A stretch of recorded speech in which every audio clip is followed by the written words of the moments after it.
Good evening, everyone. My name is Leah Palagashvili, and I'm the president of the GMU Economics Society.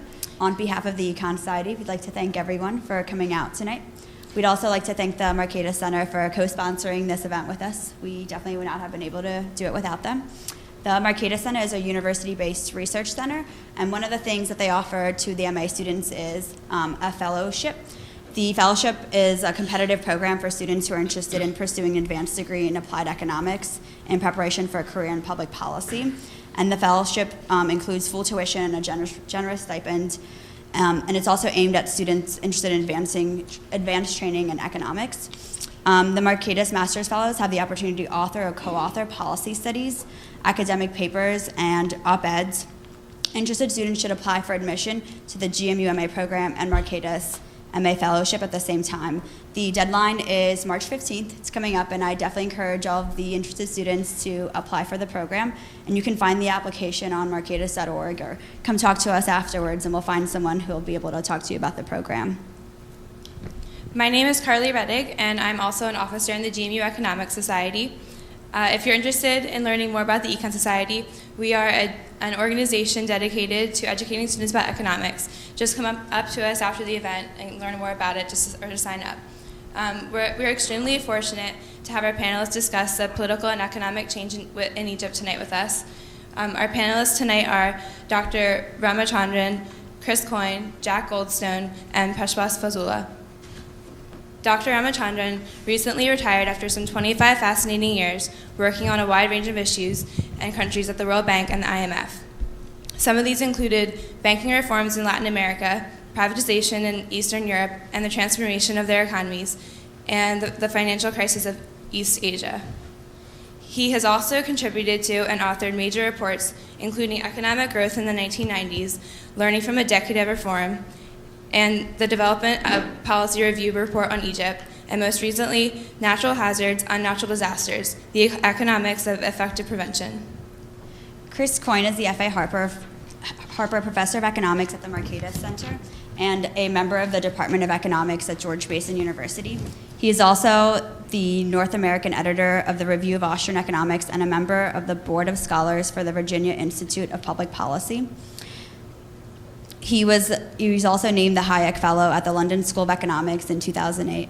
He received his PhD in economics from George Mason University and has since authored and edited numerous academic articles, book chapters, and policy studies. Professor Coyne is the author of After War, The Political Economy of Exporting Democracy. Jack A. Goldstone is the Virginia E. and John T. Hazel Professor of Public Policy and a senior fellow at the Mercatus Center at George Mason University. He received his PhD in sociology from Harvard University, and he has authored or edited 10 books and published over 100 articles in books and scholarly journals. He is currently director of the Center for Global Policy in Mason School of Public Policy and editor of Foreign Policy Bulletin. And finally, Peshwaz Faizulla is currently an editor for the Atlas Economic Research Foundation, working with their Kurdish, Persian, and Arabic websites. Prior to beginning his work, he was managing editor of the Halata, the highest circulated newspaper in northern Iraq, and on the editorial board of the independent news agencies Voices of Iraq. He received his BA in English from Soumani University and his MS in journalism from the Columbia University in New York. And we'll start off with each of the panelists, and then we'll open in the discussion for Q&A. So without further ado, let's give a warm welcome to our panelists.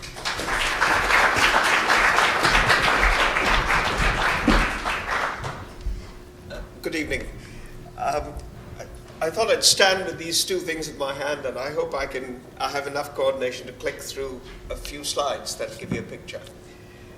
What I wanted to do this evening was simply to take you through a little bit of the structure of Egypt's economy. My focus is primarily on economics, not on the political science, although obviously for development, the politics is important. So I want to give you a little bit of the background to Egypt's economy.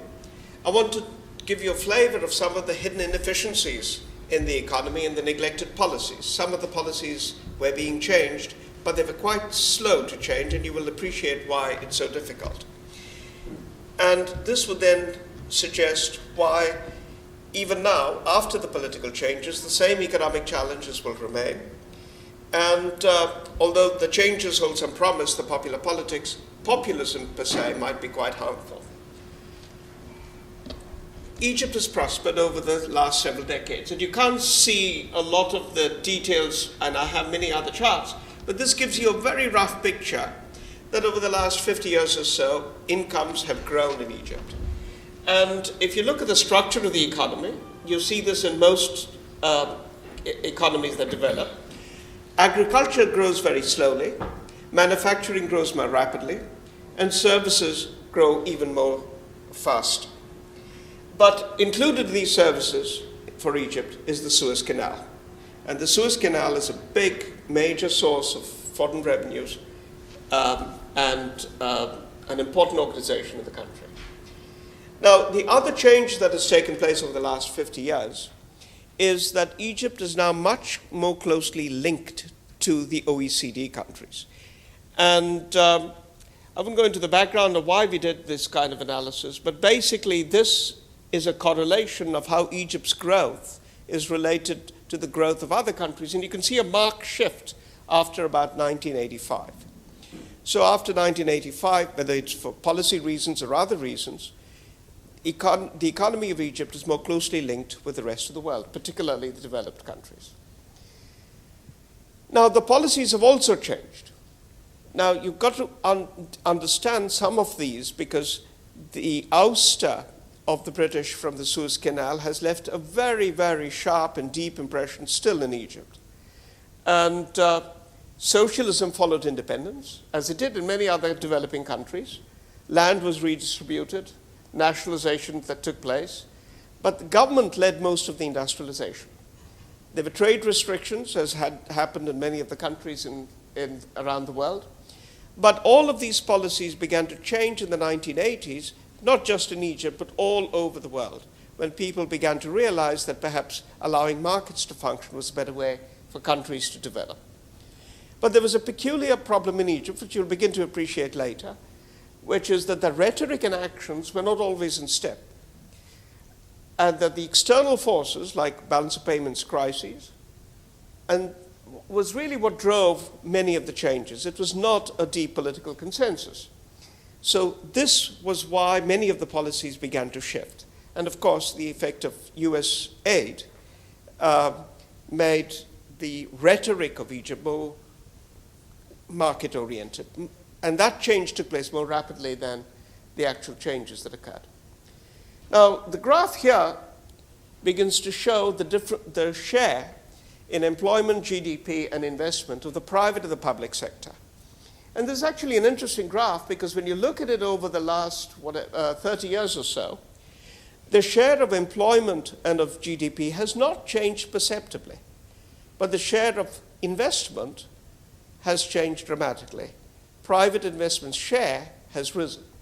And again, this suggests how one can lie or mislead with statistics. There's actually more to it than just a shift to the private sector, because if you disaggregate it in some fashion, you will see that what has actually happened is that the investment, public investment, has declined, whereas private investment has not declined as rapidly. So the shares have changed in the favor of the private sector. But what this really is a symptom of is that the public sector has become somewhat impoverished. And that's a source of a lot of the problems in Egypt.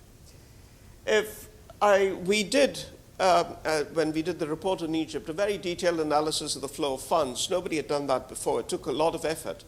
But what we found was that the households saved roughly 16% of GDP. GDP, for those, we use it almost like everybody understands what it is. It's a measure of the output of the economy. So rather than think in terms of absolute dollar amounts, it's often convenient to think of shares of that total output. So households save a healthy part of their incomes. They save it in banks, but banks lend to the government, both directly and indirectly. And so what essentially happens is that the private sector is not being loaned funds through the banking system, which really is a vehicle to finance the budget deficit of the government. Now, all of this is sort of a bit oriented towards the government. But when you look at the structure of the people, this is the age structure of Egypt, and it's actually quite telling. And you see this all through the Middle East, by the way. It's a classic pyramid shape, which suggests that almost half the people in Egypt are below the age of about 35 or 40. So both Egypt and the entire region is a region of very young people. And the demographic transition that has taken place more briefly in countries like China and elsewhere has been extended in this region. But birth rates are falling, and infant mortality has fallen tremendously, and so on. So there are good changes. But what this suggests is that employment and education are both terribly important in this country. And you'll see that these are the two things that the government could be doing a lot more of and is neglected somewhat sadly. Now, I put up a few numbers here, and this is actually quite telling. And this gives you a thumbnail sketch of employment in Egypt. So for a total of about 74 million people, about 45 million are in the working age group, the working age population. About half of them actually are in the labor force. Now in a country like America, it's about 2/3 at least. And that has changed slightly, but it's remarkably low. You also find that those who are counted as employed are often employed in very low productive jobs.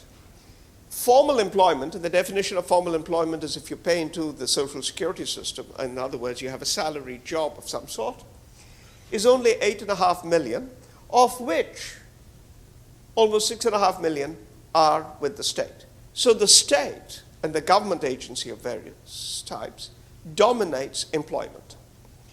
Now, again, this gives you a measure of the influence that the government has in the economy. And most people aspire to a government job. Most young people, especially those with college educations, aspire to a government job because the real wages are actually higher. Not explicitly, but through a variety of benefits. Now, actually adding up these benefits is not an easy task because it's hidden in all sorts of different places. But colleagues of mine had done this effort, and even the government was surprised to see how much higher public wages were compared to the private sector. Now, when one looks at education, another neglected aspect of Egypt, this shows, unfortunately the scale has gotten a bit distorted here, but it's 500, 450 and so on the y-axis. Now, Egypt actually does rather poorly in education outcomes, which was measured by something called the TIMSS, T-I-M-M-S. And what this actually shows is how terribly inefficient the education system is there, because it's not for want of spending money. Egypt spends an enormous amount on trying to educate its children. The government alone spends about 6% of GDP, and then parents spend another 3.7%. Now, you look at the payroll of the government, there are 800,000 teachers for 16 million children. You take the ratio, it's 20-1. Now, Fairfax County, which is relatively a well-run school system, actually has a 24-1 student-to-teacher ratio. So there are large numbers of teachers in Egypt. So it's not for want of teachers. But the teachers don't seem to actually teach. And in addition, there are about half as many administrators. So when you add this all up, you see how much is spent, but spent very poorly. And the education outcomes are very poor. Now, the other thing about Egypt, and the other question is, so why are the parents spending over and above this? And you find it's an actually peculiar system where the rigid way in which the education is done, remember what is driving it. People are aspiring to a government job. To get a government job, you need a credential. To get the credential, you have to go to that magical 4-year university, where there is one exam, it's in the Arabic word for it is Thamiyama or something like that. I may mispronounce it. But it's a terribly important exam that all these students have to take. So the parents, knowing that the students are not being taught at schools, start hiring the very same teachers at night to tutor the students. So you can see the nature, the structural nature of the problem here. Now, these demands on the government have also given rise to other aspects that ministers and governments have to contend with. What I have here is a plot trying to capture not just the inflation rate, which are those little dots that are fairly low, but also the variability of inflation, which is shown in this range. So Egypt has suffered from bouts of high inflation. It's not that the average inflation is very high, but it's episodic. And again, that reflects the inability to really manage its economy, except when faced with crises, something gets done. And this, again, reflects its political system. Now, you all know that inflation, is because of too much money. Why is there too much money? Because the government prints it when it doesn't have the tax revenue. And that happens because of its fundamental problem of being unable to raise as much in tax revenue as the government is spending. So this chart for the last, about 25, 30 years, shows that wages as a share of GDP is fairly steady. This is the aggregate, not the wage rate, but the total amount of wages that the government spends on all its employees. It's about 8 or 9% of GDP. In spite of all that excess staffing, it's not huge. Other spending is there, fairly level. Then we add on something called subsidies. Now, estimating this has been difficult, but we've succeeded in getting a fairly good estimate of this. And then above that is the capital spending on infrastructure, which, as we saw, was declining, but which is to some extent not really a recurring thing, but when you have to build a new road and so on, that gets counted there as well as interest on its debt. But what you see is that around here, where investment was low, in fact, subsidies were quite high. So, in fact, it is the rise in subsidies that may have squeezed out a lot of this government spending. Now, the subsidies are not so much for food. Egypt had food riots and, in fact, gave the IMF a black eye. The IMF is a reviled institution even now in Egypt because it tried to reduce food subsidies and people rioted in the streets. But the government managed to reduce the extent of these subsidies substantially and gradually over time. What they have not been able to do is to reduce the amount of energy subsidies. And energy subsidies are not just electricity and gas, but petrol, diesel, kerosene, and so on. Now, Egypt was a net importer of oil, actually. I mean, now it became a slight net exporter because of its offshore finds, but for a long period of time, it was fairly expensive for the government to finance this cheap energy. But the effect is not only on the government budget, but it's also right through the economy. What has happened in Egypt is that certain sectors that are energy intensive benefit tremendously. And even though for the last 10 or 15 years, the government has reduced trade tariffs and reduced it to a fairly uniform level, for which it actually did get a lot of credit and accolades from the bank, the IMF, and various other economists within the country as well, people did not realize as much as they should have the effect of these energy subsidies, which act effectively to protect certain industries. Now, this has some importance in some of the developments in the political field as well, because these subsidies do not accrue just to industries, but also to industrialists. And so you have the industrialists who are close to the government, making sure that their particular firms and so on are protected. So when you read in the newspapers about, well, Mubarak's family stole this money or this minister stole the money, even if they did, that's not substantial. What is far more substantial are the benefits that accrue from this kind of system. And it's not per se considered stealing, right?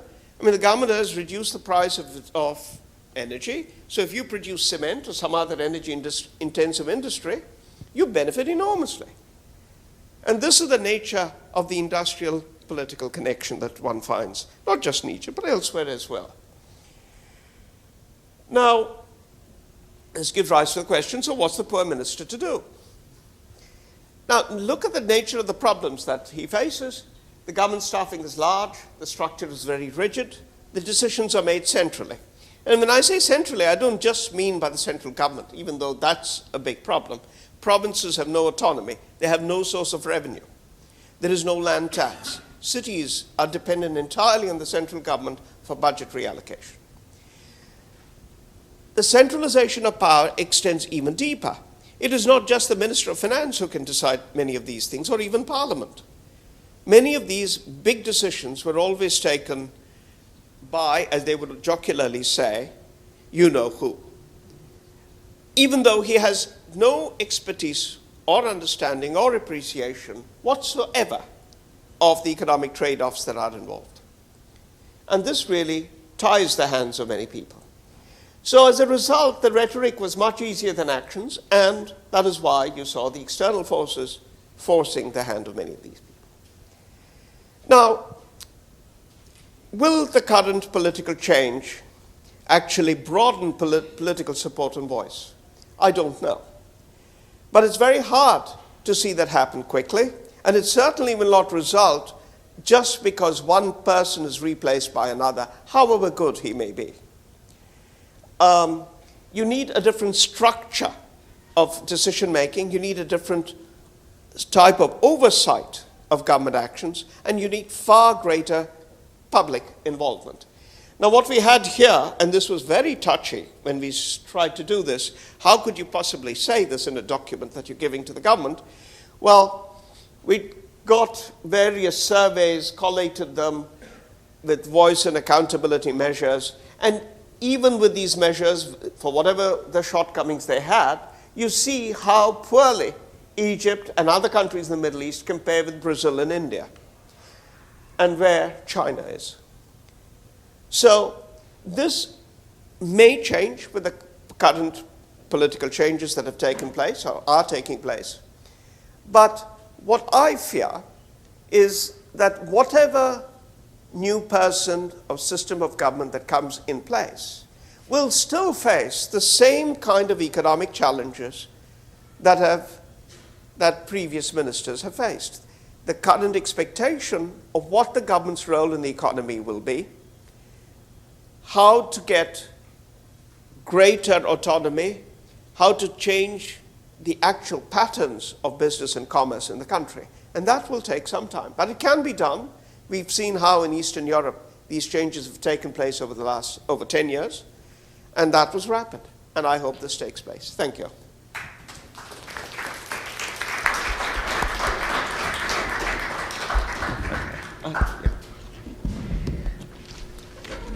Well, I'm going to be more of an optimist, which is probably good. I'm probably the only one on the panel. There are a lot of questions in people's minds about what happened in North Africa in the last month. Questions such as, why Egypt? Why Tunisia? These were countries that had recent good economic performance. They're certainly not the nastiest regimes in the world for all their flaws. Will this spread to other regimes? How come Iran has not fallen in line and followed this example? I mean, if people can rise up against Gaddafi, why not against the regime in Iran? And what will happen next in Egypt? So I'll try and answer all of these questions for you. It's actually not that hard to do. The reasons we've seen revolutions, and I think these are really revolutions, in Tunisia, Egypt, and now Libya, is that these are distinctive kinds of regimes, even in this region. They're regimes that were focused on one particular person, rather than a government run by a ruling party, run by a military junta, or run by a traditional monarchy, the other types of dictatorships that we see in the area. Now, political scientists, oddly enough, call these sultanistic or neo-patrimonial regimes. What that really means is one person has taken such control that the boundary between the personal and the public purse kind of disappears. It's not just that leaders are stealing from the government or the people. They don't have to actually steal, commit anything illegal. They're just able to direct the budget in such a way that government spending benefits themselves, their family members, their associates, the industries in which they invest. Now, over time, sultanistic rulers tend to get more convinced of their own indispensability, and they don't see it as a big deal if they dip a little bit into the public purse. But to everybody else, the level of corruption does get pretty frightening. It is said that Mubarak's personal or family fortune is somewhere between $20 and $40 billion. Now, it doesn't seem, it's not Bill Gates' territory, it's getting close to it. But the Egyptian economy only generates $500 billion a year of output. So that would be the equivalent of an American leader having amassed a personal fortune of somewhat over $500 billion. So it's serious money locally. And the 36 or so ministers and party members who were closest to Mubarak are alleged to have gained personal fortunes of an average of about $1 billion each. This in a country where 40% of the population still lives on $2 a day. A lot of these guys are now in jail. Several of the leading corrupt ministers have been arrested after Mubarak departed. So there will be a change. Same thing was true of the Ben Ali family in Tunisia. One of the WikiLeaks cables that was released from 2008 warned that the Ben Ali family was getting more and more abusive and that the corruption was so great it was starting to cramp investment and employment. Now, in a country where the leaders are corrupt, that can go on for a very long time if they have the support of the military and bureaucratic elites. But in both Tunisia and Egypt, although these regimes had started as military regimes, Mubarak himself was an Air Force officer and a hero of the '73 war, after decades in office, the regime's power became more and more focused on directing benefits to the leading family and their friends. And so what we have in Tunisia and Egypt, and Libya for that matter as well, and a lot of the countries in the Middle East, you have a situation in which economies are growing, but the benefits are being concentrated at the top rather than benefiting people broadly. Now, in the history of revolutions, what we find is that often countries whose macroeconomic performance is good are the ones that have revolutions. So Iran in 1979 was actually a thriving economy. Even going back to the French Revolution, France was doing fine. But the benefits were concentrated at the top, and it was the persistence of widespread, obvious poverty at a time when it was obvious to everyone that the economy was growing that struck people as so painfully unjust and unfair and turned people against the government. Now, as Ram said, there are several factors that really came to a head in the last few years. First of all, global food prices have been spiking up. In fact, the sample food basket of cereals and basic cooking oils that the Food and Agriculture Organization tracks for the UN, the basket of basic goods had a price increase of almost 33% in the last 6 months of 2010. And by December, those prices were at an all-time record. Now, in Egypt, minimum wage has not been raised for 26 years. So when you get a spike in food prices, it really cuts into the budget of people who are poor. Still, we know that revolutions are not led by poor people. They are mobilizable, but usually too worried about making ends meet. The leadership of revolutions usually comes from a more frustrated but privileged class who feels that they are being cut out of the benefits of growth as well. And in North Africa, the college-educated youth have become a very large and angry group. Libya, Tunisia, and Egypt all invested, at the urging of the World Bank, in higher education. In Tunisia, the number of college-educated youth tripled in the last 10 years.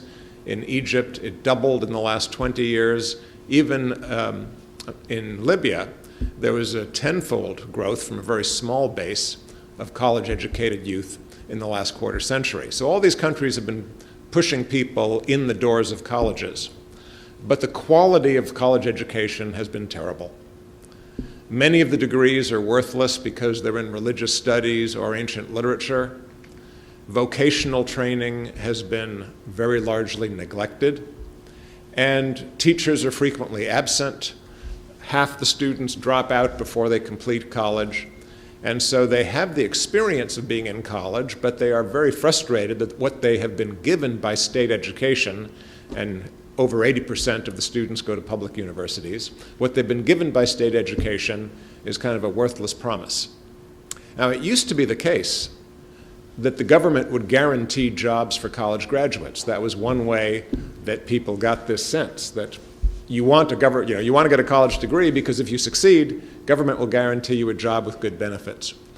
But as part of the efforts to follow structural adjustment and increasingly privatize the economy, the governments in North Africa were told, stop doing these guaranteed jobs, stop subsidizing food, let the market work. Well, the way the market worked is that the older generation that had guaranteed government jobs kept them, and the younger generation found itself unable to get those jobs, unwilling to take others, and so unemployment is surprisingly concentrated among those with college educations. In fact, the unemployment rate in Egypt for those who have been to college is 10 times higher than for those who only had an elementary school education. It's a very strange situation, but about 90% of the unemployed are young people under 30, and about half of those are young people who have had some college education. So they've been angry, and they've been organizing for the last couple of years youth movements, working with labor, strikes, and so on. We didn't hear about all that because it was kind of percolating around in the background, but people have been hurt by high prices, unemployment, and low wages, and increasingly so. Now, in a lot of countries, poor countries, the informal sector acts as kind of a safety valve. People go into selling small, off carts. They work at casual labor. And in countries with a fairly weak state, people are more or less free to pick up whatever work they can. But countries in North Africa have stronger states, and in particular, the leaders developed pretty large and intrusive plainclothes and police states to watch and regulate the economy. So even people who try and make a living in the informal sector are often harassed and shaken down by the police. And indeed, that's how all this started. It was a college graduate who couldn't find work, who was a fruit vendor in a rural town in Tunisia, who was stopped by police. He had his fruit cart confiscated. That was his only way of supporting his family. He was angry. He went to the district headquarters and said, I need my cart back. There's no reason for you to do this. I'll pay the fine, but all my life savings are invested in that cart and my stock. I need it back. And they just said, no, you have to go get in line for a license in 6 months. Maybe we'll give one to you. And he was so frustrated and humiliated, he set himself on fire, which would not necessarily have sparked a revolution, except that so many hundreds of thousands of young people throughout the region shared that anger at petty harassment, blocked opportunities, worthless education, while seeing corrupt cronies of the government pull in tens of millions, hundreds of millions of dollars from deals with foreign companies and government-guaranteed monopolies. So there was a lot of anger there. The crucial factor, however, that led these regimes to fall was that the military was no longer willing to support them. Now, the reason for that is this is something actually that is very common in these kind of sultanistic, personalized regime. If you have a government that is a military junta, the military is deeply involved in all aspects of the government. If you have a communist party, the party usually has cadres throughout the military keeping people involved. But if you have an individual who has been in power for 15, 20 years and is concentrating power in his own hands, he usually doesn't want the military to be strong because the last thing he wants is for the military to act against him. So the common pattern in these sultanistic regimes, which also was the case in Egypt and Tunisia, is that the political leader kept the army at arm's length, usually divided the military commands, kept the army and the air force and the secret police separate from each other, and didn't designate a successor, presented himself as indispensable. Well, that works for a while, but it also means that the army is kind of left on the outside, looking at the leadership and saying, if there's a demonstration, if there's a mass protest, are we going to shoot people? It's not to defend the country. It's not to defend a regime whose ideology we believe in. There is no ideology. It's shooting people simply to keep a very corrupt leader and his family in power. And very commonly, when push comes to shove, the army is not willing to do that. And in particular in Egypt, the army, who had gone into business with a lot of local businessmen in Egypt, was furious at Gamal Mubarak, who had kind of taken charge of foreign investment and was steering foreign capital into buying up various assets in Egypt. So the army really did not like Gamal Mubarak and did not want him to succeed his father and had been worrying about how to do it. So when they saw public demonstrations, I think they thought, this is great. If we can get Mubarak out, we'll stop the succession to Gamal and we can step in there. So it's been fairly typical in a country, say like the Philippines, where Ferdinand Marcos was our friend, but his regime fell apart when the army revolted in the face of protest. In Indonesia, Suharto tried to direct succession to his family, but when the Asian financial crisis came, the army deserted him as well. And so we have a situation in Tunisia, Egypt, Libya, even Libya, where very corrupt personal dictators been in power a long time, high unemployment, high food prices spur popular protests, and the army simply says, we're not going to shoot people to save you.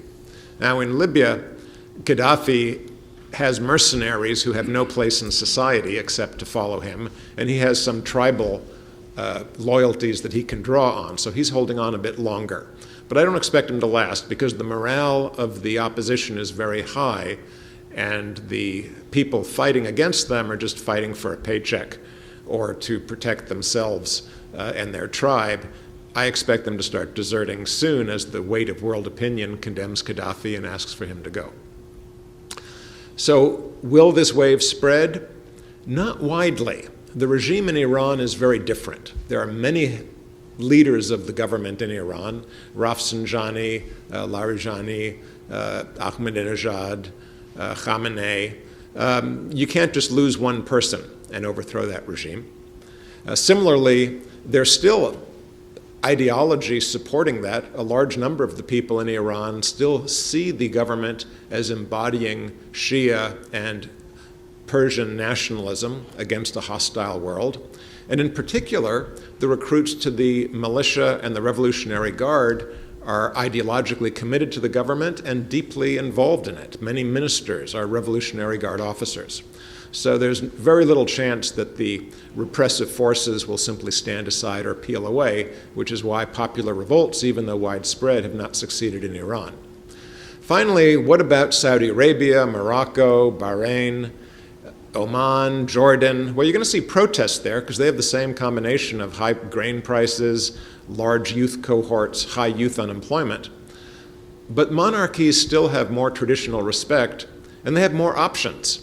The monarch can keep a fair bit of executive power, but give some power to a legislature and elected officials. In other words, they can retreat from absolute monarchy to constitutional monarchy and still keep things substantially intact. And that's what I think we're going to see a lot of. We've already seen the Jordanians and the Saudis change their cabinet. Saudis, in fact, just today announced a major change in the cabinet. I think we'll see some liberalizing reforms as a way to stave off greater change. Now, all of this doesn't mean things will be hunky-dory. because when sultanistic regimes fall, it takes years to sort out the problems they leave behind. I think we're very likely to see a lot of messy contestation, democracies that veer back toward authoritarianism or corruption. But I don't think we'll see, as some people fear, the rise of Islamic extremism.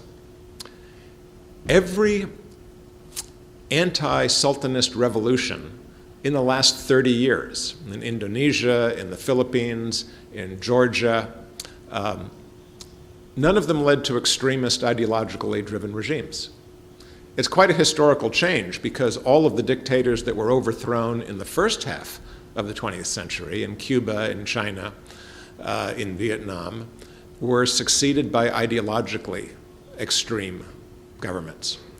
Now, there's a reason for that. During the Cold War, intellectuals said, if you're going to overthrow a US allied government, you want communist help and you want to take the communist model. But now that model's not attractive anymore.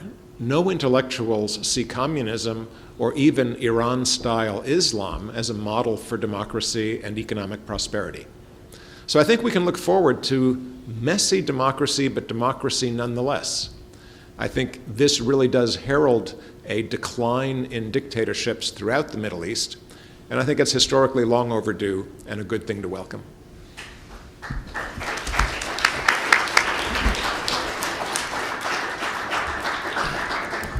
Well, it's a pleasure to be here.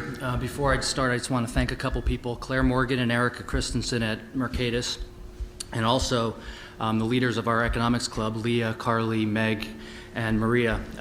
These undergraduates are amazing. They're some of the most passionate, entrepreneurial, and hardworking undergraduates I've ever had the opportunity to work with. So I appreciate you organizing all this. Full disclosure, I'm the advisor to the economics club. That means I know how hard you work. I'm going to be both an optimist and a pessimist. I'm going to be an optimist about the possibility of social change in other societies, but what I want to be a pessimist about is U.S. foreign policy. And I want to highlight 2 points that we can discuss further during the Q&A, but I want to highlight them. They're major points, and I think what's going on in the Middle East right now brings these issues to the forefront. The first is that what's going on in the Middle East is really, in my view, an indictment of U.S. nation building, and more specifically the idea that social change toward freedom must be initiated by outside forces. Think about this. The U.S. has been in Afghanistan now for about a decade, and we have been unsuccessful in winning the hearts and minds of Afghan citizens. It took a matter of weeks, basically a month, for the initial uprising in Egypt to the resignation by Mubarak. And basically what this shows is the flaws in the widespread mentality that underpins most, if not all, U.S. foreign interventions. And there's basically 2 aspects to this mentality. The first is that certain societies are unable to move towards freedom without some exogenous shock, mainly from the U.S., either through aid or through direct or indirect military intervention.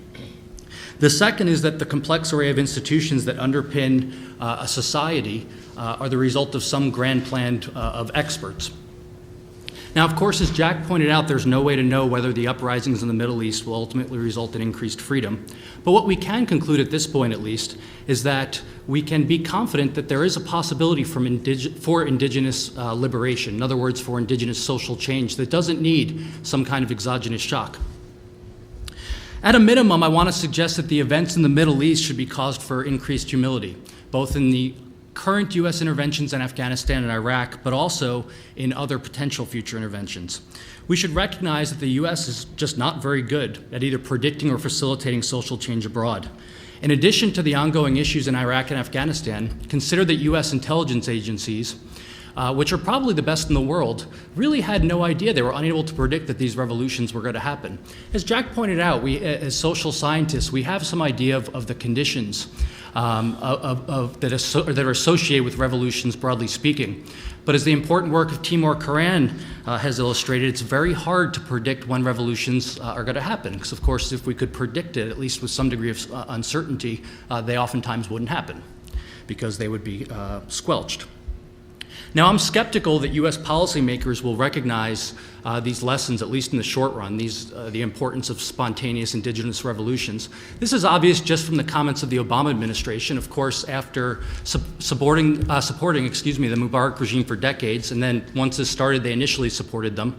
Of course, they want to be on the right side of history, so when it became evident that he wasn't going to remain in power, they started calling for an orderly transition to democracy. Of course, the notion of an orderly transition somehow suggests that the transition between different institutional regimes is somehow a neat or linear process that can be understood or planned or ordered according to some plan. Now, the second point I'd like to make is that we need to seriously reconsider the foreign aid that the United States gives to the worst governments in the world. And I think what's happening in the Middle East calls this issue into light. Consider that Egypt has received over $25 billion of U.S. development assistance and $40 billion in U.S. military assistance. Now, I think that's the range you gave for Mubarak's personal wealth. I'm not saying all that went to him, but it's about basically what we've given him in foreign aid is his wealth. So there's some irony there. And that, of course, he assumed power in 1981. In President Obama's fiscal year 2011 budget, there was a $1.5 billion in aid requested for Egypt. $1.3 billion of that was supposed to be allocated to the military, what we call peace and security. Moving beyond Egypt, a fascinating article which recently appeared in Fortune magazine noted that between 2007 and 2010, the U.S. Defense Department requested that Congress approve arms packages to the Middle East, which totaled over $180 billion. Now, $100 billion of that came under the Obama administration. So we should be very honest about this, and we should also have a critical discussion we should have a critical discussion regarding the tension that this causes. And the tension's as follows. The U.S. is a supposed champion of peace and freedom, but at the same time, we're the world's lord of war. In other words, we're one of the, if not the world's largest arms dealer, while supposedly promoting freedom and peace. Now, these are not the only cases of the U.S. providing aid to the world's worst governments. Every year, Parade magazine ranks the 10 worst dictators in the world. And if you just look at this list, the United States has given some form of aid to each of these regimes at some point in time, both development aid and military aid. Now, I want you to keep in mind that the leaders in these countries are the worst of the worst. We worry here when, Charlie Rangel uses stationery for fundraising, or when he lies on his tax return. These are the least of the worries in these countries. These people are willing to maim, rape, murder both innocent adults and children in order to maintain their hold on power. Now, there are some justifications for giving aid to these dictators that we should at least consider. One justification for giving aid is that it allows the U.S. to achieve broader strategic goals that are in our interest. In other words, we can basically have client states, buy friends, if you will, in order to pursue broader goals. Now, if this is true, we should just admit it. We should drop all the rhetoric about democracy, self-determination, and human rights, and instead, in the name of transparency, which is a hallmark of liberal democracy, and which our representatives in the U.S. government claim that the U.S. upholds, we should just be honest. We should admit that we're paying off the most repugnant leaders in the world in order to further our national interests, despite the significant cost that this imposes on ordinary citizens who must live under these governments. As economists, we recognize that life's all about trade-offs, so we might as well be honest about them and stop pretending that we can have our freedom-promoting cake and eat it too. A second common justification for the provision of aid is that it's necessary to reform the governments in these countries. In theory, effective government reforms which are supported by aid can generate significant benefits, as our first speaker discussed, in terms of development and other benefits which will accrue to citizens. At first blush, this seems to be an appropriate justification. However, this suffers from several major problems. The way the aid community works is that it doesn't come in and dispose of the leader. It works through these governments in order to achieve reforms. This means that the very source of the problem, the predatory state, is tasked with playing a central and crucial role in solving the problem of which its existence is the very cause. The result is the well-known pitfalls of aid, such as increased corruption and aid effectiveness. The bigger question we need to consider and ask ourselves is why we would ever expect the most brutal dictators in the world to suddenly act in the public interest by adopting reforms that will reduce their power. Now, the international aid community is well aware of these issues. I'm not saying anything new. Of course, for the last couple decades, they've been focusing on this notion of good governance. The idea being that if we can reform government and put constraints on them, we can get the reforms that are necessary to generate development. The issue, of course, is this gap between the know what and the know how. We know what good governance looks like. In other words, we can write down a list of characteristics that a constrained and effective government have.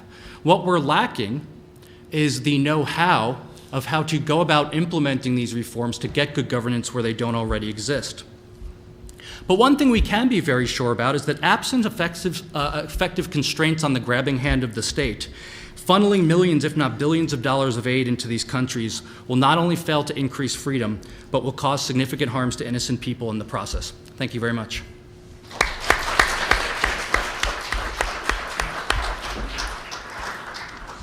Good evening, and thank you for the opportunity. My fellow panelists haven't left anything for me to talk about, so might as well talk about sports.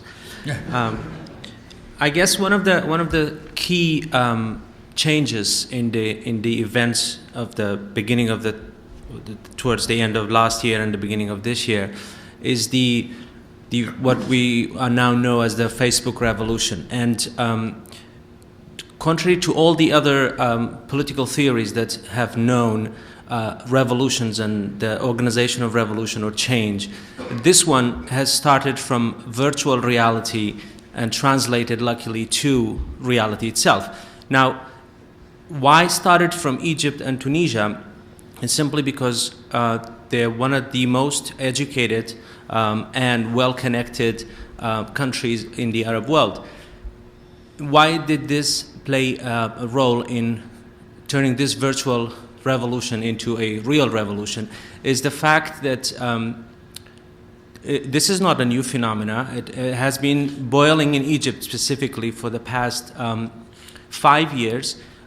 Started with the April movement and the events of 2007, all related to the internet, to blogging. Lots of bloggers have gone behind bars for years.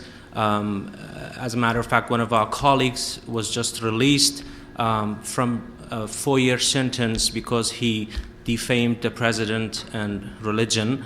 For 4 years he was behind bars. Karim is his name. The reason is Egyptian society, the Egyptian society in particular, and the Arab world in general, they have the youth that my colleagues have discussed, who have college education, who are out of a job, but nonetheless different than any other generations before them, have this virtue of being connected to the world. And what does that mean? As I grew up in Iraq, through the Iran-Iraq war and the first Gulf War and then the toppling of Saddam, one thing that was lacking was connectivity to the world. We had no way until the mid-90s to know what was going on in the world. Our world was the world of our city, or the only TV channel that we had that was government run, and the only 2 newspapers that were government run. In such an environment, your perception of the world, of how it functions, is very, very limited. Now, what changed with the age of the internet, and specifically Facebook and YouTube, is the fact that savvy Egyptians and Tunisian youth have been connected with each other and with the outside world, both for networking and for realizing what is happening in the rest of the world, that brings the question to the minds of these young, energetic, educated people: why are we living like this? Why are we being beaten by the police with no accountability? Why one of our colleagues have been beaten to death because he just went to an internet cafe last year, who's become one of the symbols of the revolution. And what triggered these movements? When all these young people have had nothing else to fear to lose and have nothing else in front of them to look for except for organizing and doing this. Now, I have spoken to some of the Egyptians who have been organizing or actively involved, and you might have seen some of them on television. They probably did not expect this outcome, but nonetheless they took it on themselves, and it succeeded. Why is Egypt important of all the other countries? As some historical factors, and I would like to talk about the place of Egypt in the Islamic world, and what does that have to do with the Arab identity and then the Islamic identity. And I'll briefly shed some light on the history of the Muslim Brotherhood and their significance in this movement and the worries that we have. Egypt, for the past century, or in the past century, in the 20th century, was one of the most active countries, both politically and intellectually, among the Arab countries. It has a significant amount of art production, of filmmaking, of music, and of intellectual products, good universities, religious and non-religious. What these countries have suffered from after colonialism was a search for an identity which was in the beginning or during the fight against colonialism was a united national identity, which was the Arab identity. And with their fight and with their success for removing colonialism and having to suffer under the puppet regimes that the colonialists have left behind, significantly in Egypt, in Iraq, those governments nonetheless have continued, that were nationalist government, I mean Egyptian government, non-colonialist, but still satellites to the colonial powers, mainly the Brits. And with the revolutions in the mid-50s of the last century of nationalization, of change from monarchy to republic, has given a burst, a good boost to the Arab morale of revival, of regaining the lost identity, the lost dignity. With that came the emergence of Islamic identity, which side by side with the Arab nationalist identity has been on the rise to heal that wound and to regain that lost hope and lost empire, which, by the way, 87 years ago today was the dissolution of the Ottoman Empire, which was the last Islamic empire after the First World War, 1924 today. The nationalists, alongside with the socialists, due to the socialist bloc, the Soviet bloc, they were the two main powers that played the politics in the Arab world in general, from the east to the west. And they both have failed significantly because the main discourse of the nationalists was anti-Israel rhetoric and anti-Western rhetoric, which has been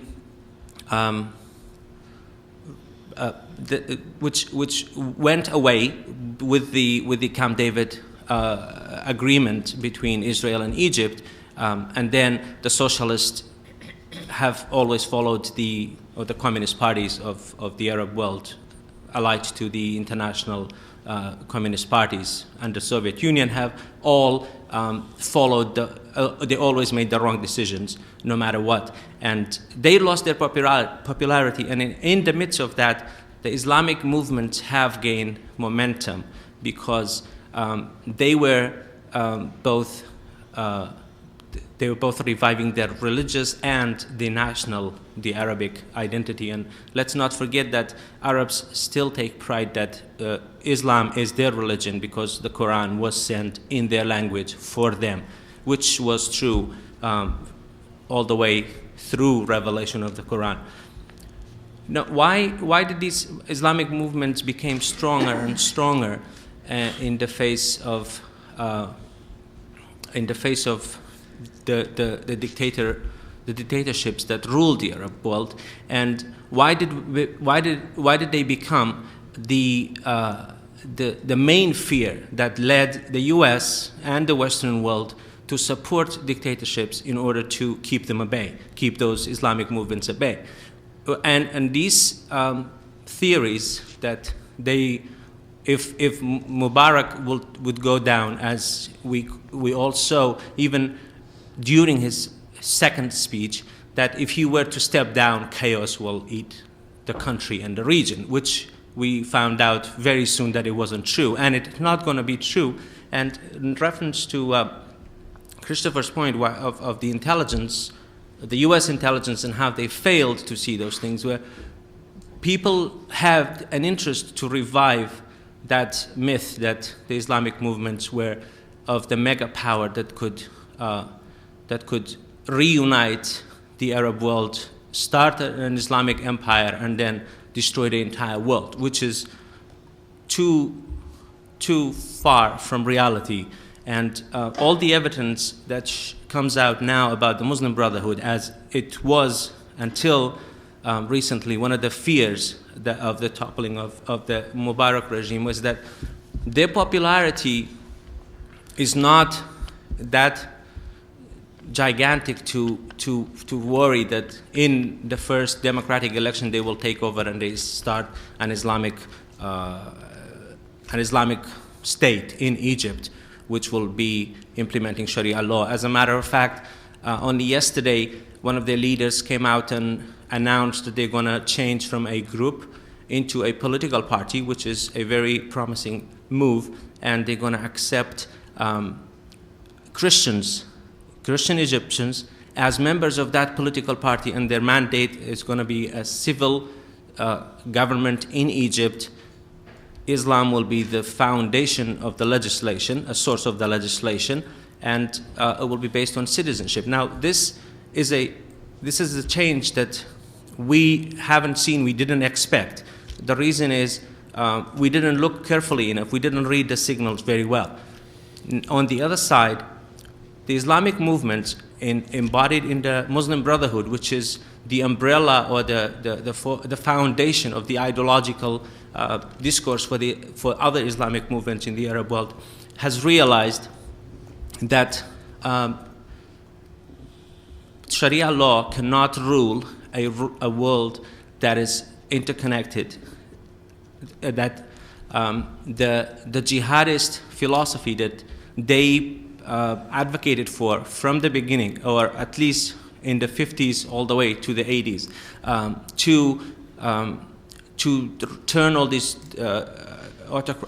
those dictators and establish the Islamic ruling, has changed dramatically, which is a very promising point in the direction that that fear is not real, and that the change that what we call now political change, which is just a scratch on the surface of the Egyptian regime. If we talk about Egypt, only today they fired the prime minister who was appointed by Mubarak in his first move after the demonstration started, and the regime is still in place. And one of the interesting factors about the Egyptian military, as it was mentioned, and its role in keeping the calmness of the country, was not only from the good heart of the generals of the Egyptian army, but because of an economic fact that they are a big stakeholder in the Egyptian economy, and they own some of the major industries in Egypt, and their interests as an institution is connected with the stability of Egypt and the keeping of the system as intact as possibly they could do.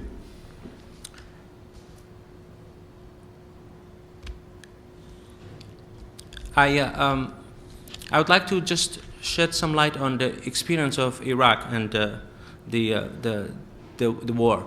I was one of the supporters of the war because to me that was the only way Saddam's regime could be toppled. And in one of the discussions with my father, who has been a revolutionary forever since I know him, against the regime, and we've been suffering under Saddam. He told me that why do we need the American intervention to end Saddam? I said, and my answer was very simple. I said, well, you've been fighting for 35 years and you couldn't do anything. Now we might change some course.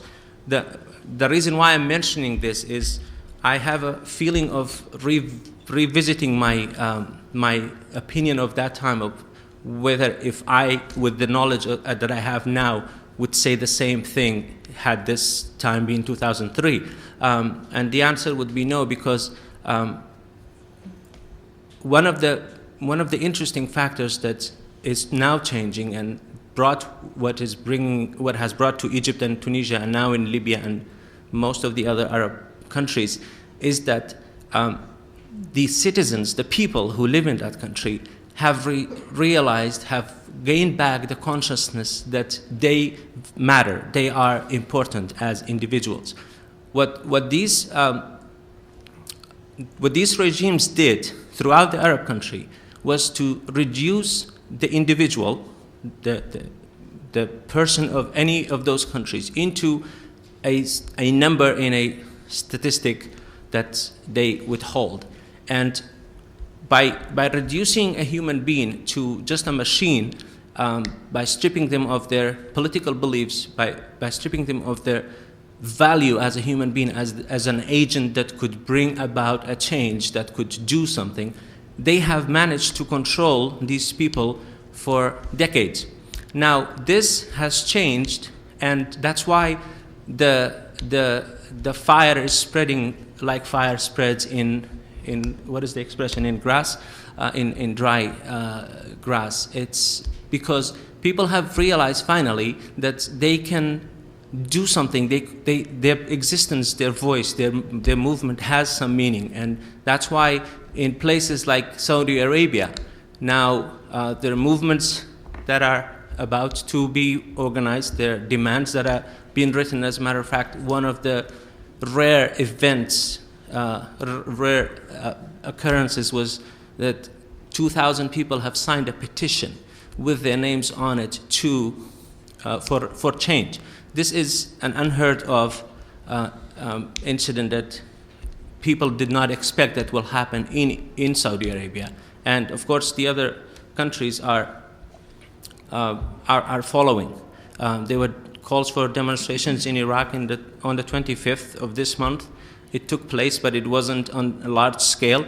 But things have started, and they're not going to stop. My last comment will be on whether these changes will bring about prosperity for those countries. That remains to be seen on an economical level. What is important, what I am optimistic about personally, is that people have rose up and trying to take matters back into their hands. Now, with good guidance, and I'm not saying aid or intervention, but with good guidance, which I and my colleagues at Atlas are doing, trying to provide the literature that would show the Egyptians in particular that there is a way to prosperity by limiting your government, by establishing the rule of law, the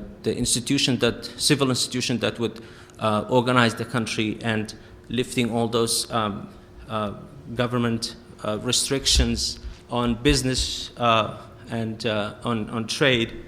And these are fast-changing times, and people are grappling with these ideas newly, and there is a fear that the socialist system that has been ruling these countries since the republics in Egypt, in Iraq, and so on, are still in place, and people are looking up to the state as the sole caretaker and food provider. And if this mentality changes, things might change to a direction of more progress and prosperity for those countries. Thank you.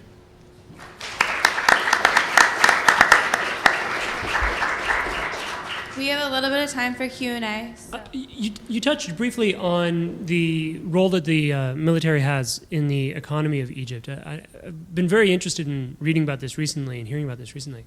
I keep getting this impression that the military generals out there are a little bit more like mafia dons or something. I mean, they're running hotels and other clearly non-military businesses. But I don't have a good sense of the scale.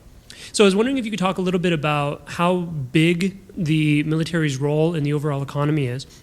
Also, if you could mention some of the statistics that you had up earlier about the percentage of people working for the government. If you work in the military, are you counted as working in the government? Is that considered a public sector job? And then lastly, how much independence do the heads of the military have? Do they have their own little like charismatic cults, in a sense? Or are they kind of rotated? And to what degree has the Egyptian government been able to divide and conquer the military, like as a mass, as you had mentioned they try to do in other places? Thank you.